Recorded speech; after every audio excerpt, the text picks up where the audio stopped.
Hi friends, Thaipusam special தக்காளி சாதம் பண்ணுறதுக்கு குக்கர் வச்சுருக்கேன், நெய் சேர்த்துருக்கேன், எண்ணெய் சேர்த்துருக்கேன், ஸ்பைசஸ் சேர்த்தாச்சு. அடுத்து வெங்காயம் சேர்த்துக்கலாம். ஸோ அடுத்து இஞ்சி பூண்டு பேஸ்ட்டு நல்லா மிக்ஸ் பண்ணி விடுங்க.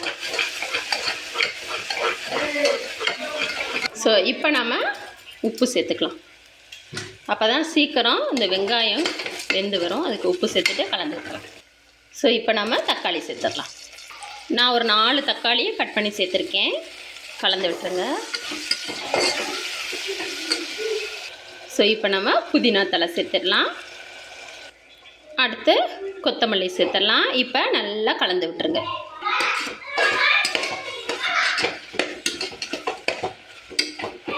ஸோ பாருங்கள், தக்காளி நல்லா இந்த அளவுக்கு மசிஞ்சு வரட்டும். ஸோ அதுக்கப்புறம் நம்ம மசாலா சேர்த்துக்கலாம். 1/2 ஸ்பூன் மஞ்சள் பொடி, அடுத்து 1/2 ஸ்பூன் அளவுக்கு கரம் மசாலா. அவ்வளவுதான்.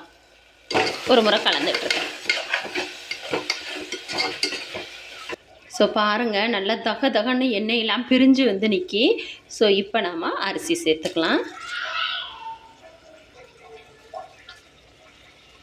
ஸோ அரிசி சேர்த்துட்டு கலந்து விட்டுருங்க.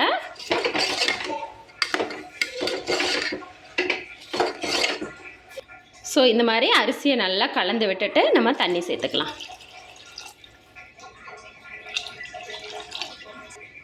ஃபைனலாக கொஞ்சம் கருவேப்பிலை, கொஞ்சம் கொத்தமல்லி சேர்த்து நம்ம குக்கரை மூடி வச்சிடலாம். ரிசல்ட் எப்படி இருக்குன்னு ரிசல்ட்டு பார்க்கலாமா?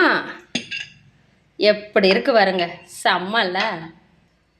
சூப்பரான தக்காளி சாதம், தைப்பூசம் ஸ்பெஷல் தக்காளி சாதம். How is it? எப்படி இருக்குது பார்த்தீங்களா? ஆக்சுவலி இந்த அரிசி வந்து பிரியாணி அரிசிலாம் கிடையாது. நாங்கள் நார்மலாக வீட்டில் சாதத்துக்கு யூஸ் பண்ணோம் இல்லையா, அந்த அரிசியில் தான் நான் எப்போவுமே பிரியாணி எல்லாமே அதில் தான் வைக்கிறது. பார்த்தீங்களா, பொன்னி அரிசியில். இங்கே பாருங்கள் எப்படி இருக்குன்னு. ஸோ இதுதான் தைப்பூசம் ஸ்பெஷல் தக்காளி சாதம். நீங்களும் ட்ரை பண்ணுங்கள். நம்ம சேனலை சப்ஸ்கிரைப் பண்ணாதவங்களாம் உடனே சப்ஸ்கிரைப் பண்ணிடுங்க, மறந்துடாதீங்க. பாய் பாய்.